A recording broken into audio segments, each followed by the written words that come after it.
السلام علیکم بیٹا۔ اردو کے حوالے سے سال دوم کی نظم نمبر 4 ہم لوگ پڑھ رہے تھے۔ نظم کا عنوان تھا اسلامی مساوات اور اس کے شاعر تھے مولانا الطاف حسین حالی۔ یہ ہمارا نظم کا عنوان ہوا اسلامی مساوات، مولانا الطاف حسین حالی یہ ہمارے نظم کے شاعر ہوئے، اور اب ہم نے دیکھنا ہے بند نمبر 3۔ بند نمبر 3 کیا ہے؟ پریشان۔ یہ فارمولہ نظمیں ہیں ساری۔ ایک نظم پڑھنے کے بعد، ایک بند پڑھنے کے بعد آپ پوری نظم آسانی سے سمجھ سکتے ہیں۔ پریشان اگر قحط سے ایک جہاں ہے،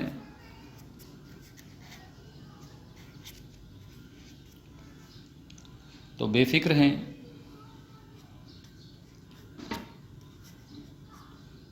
بے فکر ہیں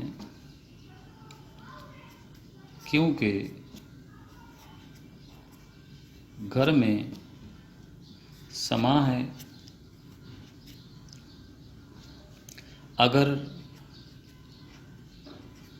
باغ امت پہ فصل خزاں ہے تو خوش ہیں کہ ان کا چمن گلفشاں ہے۔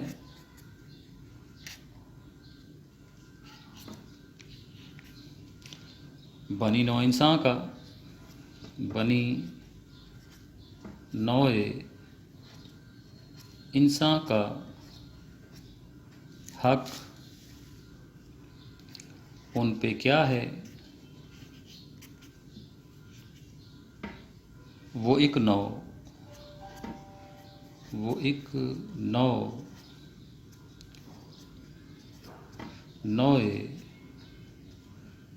بشر سے جدا ہے۔ یہ بیٹا ہمارا بند نمبر 3 ہوا۔ قحط، بھوک، خشک سالی ہو گئی۔ خشک سالی جہاں دنیا ہو گئی، گھر میں سماں ہے۔ سماں ساز و سامان ہے۔ باغ امت کا باغ ہو گیا، قوم ہو گئی، امت کا باغ۔ فصل خزاں بدحالی ہو گئی، علامتی طور پہ استعمال کیا ہے، زوال ہو گیا۔ خوش ہیں کہ ان کا چمن باغ ہو گیا، گل فشاں پھول بکھیرنا ہو گیا۔ بنی نوع انسان اولاد آدم ہو گئی، وہ ایک نوع قسم ہو گئی۔ نوع بشر انسانوں کی قسم ہو گئی، انسانوں کی قسم۔ پہل ہم مفہوم دیکھیں گے۔ اگر شاعر بتانا چاہتا ہے لوگ بھوک کا شکار ہیں تو انہیں کیا واسطہ، کیا سروکار، کیونکہ ان کے پاس تو ہر شے وافر مقدار میں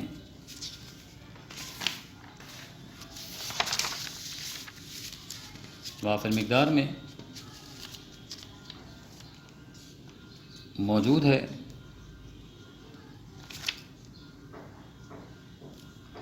اگر امت بدحالی کا شکار ہے تو انہیں کیا پرواہ، ان کے باغ میں تو پھول کھلے ہوئے ہیں، ان کے باغ میں تو پھول کھلے ہوئے ہیں۔ اولاد آدم کا ان پر کیا حق ہے؟ ان کو عام آدمیوں میں شمار نہیں کیا جا سکتا، کیونکہ یہ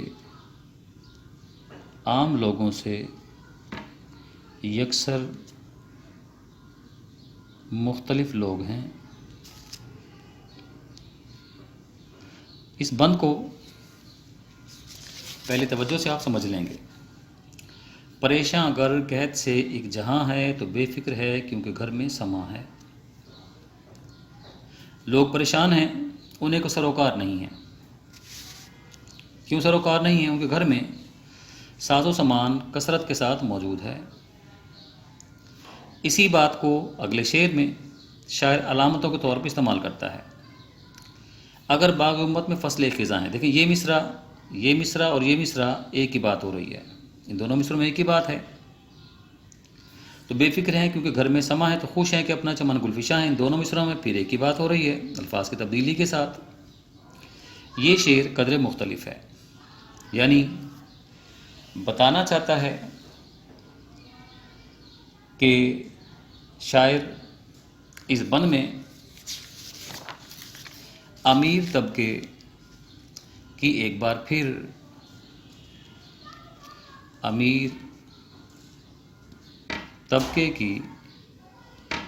ایک بار پھر مذمت کرتا دکھائی دیتا ہے،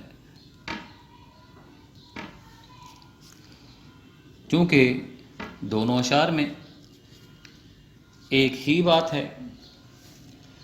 بتاتا ہے امیر طبقے نے بے نیازی اور سرد مہری کا لبادہ اوڑھ رکھا ہے۔ لوگ جس کیفیت سے بھی گزریں، امیروں کی بے حسی،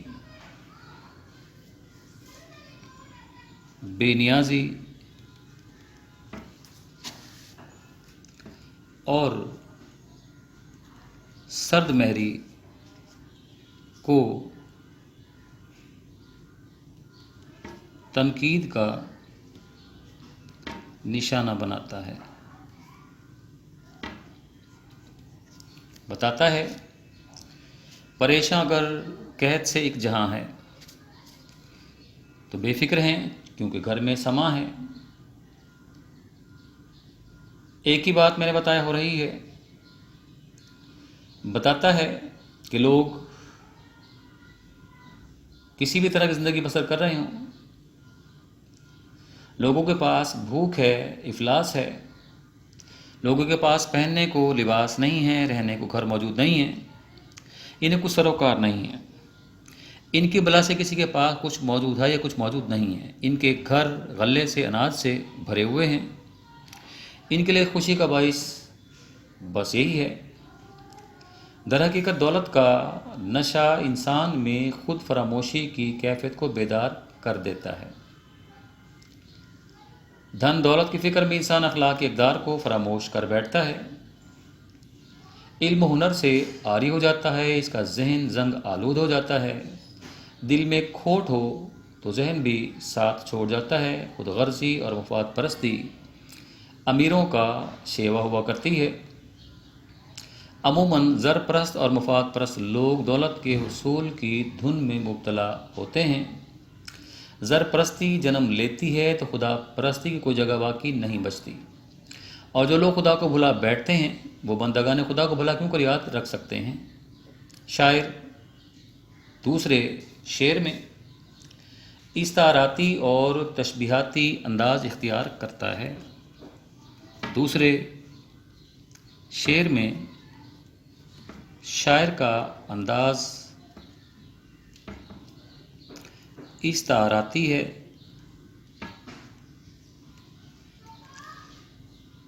باغ امت اور فصل خزاں یہ دونوں، ان سے مراد لوگ مشکلات کا شکار ہوں۔ باغ امت اور فصل خزاں، لوگ مشکلات کا شکار ہوں، غربت، تنگ دستی اور قسم پرسی کی حالت میں زندگی بسر کر رہے ہوں، تو ان امراء کو کوئی احساس نہیں ہوتا ان کی بلا سے۔ تو غربت کا شکار ہوتا ہے تو شکار ہوتا رہے۔ معاشی اور معاشرتی مسائل نے لوگوں کے چہروں سے شگفتگی اور تازگی چرا لی ہو، جس طرح خزاں کے موسم میں درختوں کی رعنائی اور تازگی مرجھا کر رہ جاتی ہے، پھر بھی یہ لوگ اپنی بے نیازی کے رویے پر قائم رہتے ہیں، اور ان کی زندگی کا باغ تو اب بھی بہار کا منظر لیے ہوئے ہے، گل فشاں ہے، ان کی زندگی میں آسائش اور خوشیوں کو کمی نہیں۔ یہی رویہ قابل مذمت ہے جس کی نفی حالی ان اشعار میں کرتے دکھائی دیتے ہیں۔ ہم بوڑھی ہوئی غریب کی بیٹی شباب میں غربت نے رنگ و روپ نکھرنے نہیں دیا، یا تمہاری باندیاں انبار میں ریشم کے تلتی ہیں، ہماری بیٹیوں کے تن کی عریانی نہیں جاتی۔ آخری شعر میں شاعر کہتا ہے یہ لوگ حقیقی معنوں میں انسان کہلانے کے حقدار ہی نہیں۔ دیکھیں کہ یہ بنی نوع انسان، یہ مختلف شعر ہے۔ بنی نوع انسان کا حق ان پہ کیا ہے؟ وہ ایک نوع بشر سے جدا ہے، کیونکہ انسانیت اخلاق و کردار کی بلندی اور درد دل سے عبارت ہے۔ یہ انسان تو ہیں مگر حیوانوں سے کہیں بدتر۔ حیوانوں کے بھی کچھ اصول ہوتے ہیں۔ ایسے انسان کی مثال ایسے ہے جیسے بغیر خوشبو کا پھول، لفظ بے معنی، بغیر جسم، بغیر روح کے، اور ناؤ بغیر پانی کے۔ یہاں ہم ایک قول لکھ سکتے ہیں، وہ دولت بیکار ہے، وہ دولت بیکار ہے جس سے مستحق اور نادار لوگوں کی امداد نہ کی جائے۔ بقول مفکر۔ تو شاعر بتاتا ہے حقیقت یہ ہے کہ جب ایک طرف لوگ دو وقت کی روٹی کی ترس رہے ہوں اور دوسری طرف امراء اپنی عیش پسندی اور نفاست پسندی پر بے درے دولت کو پانی کی طرح بہائے چلے جائیں، تو یہی کہا جا سکتا ہے کہ یہ لوگ دیکھنے میں انسان تو ہیں مگر اخلاقی اوصاف سے عاری ہیں۔ ان کا طرز حیات بھی ان کے امتیاز کی عکاسی کرتا ہے۔ اس ممتاز طبقے پر جہاں اللہ نے غرباء و مساکین کی مالی اعانت کی ذمہ داری عائد کی ہے، وہیں یہ طبقہ اپنے فرائض سے غفلت برتتا ہے۔ غرباء مصائب کی چکی میں پستے چلے جاتے ہیں، مگر کون ایسا ہے کہ جو ان غریبوں کی امداد کے لیے آئے؟ ہم یہاں اشعار پہ دیکھ سکتے ہیں۔ کہیں بدنصیبی نے پیچھا نہ چھوڑا، کہیں بدنصیبی نے پیچھا نہ چھوڑا، کئی بھیس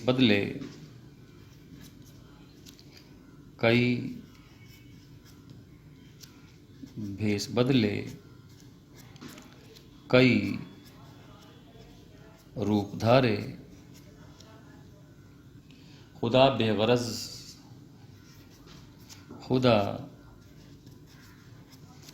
غرض نہ خدا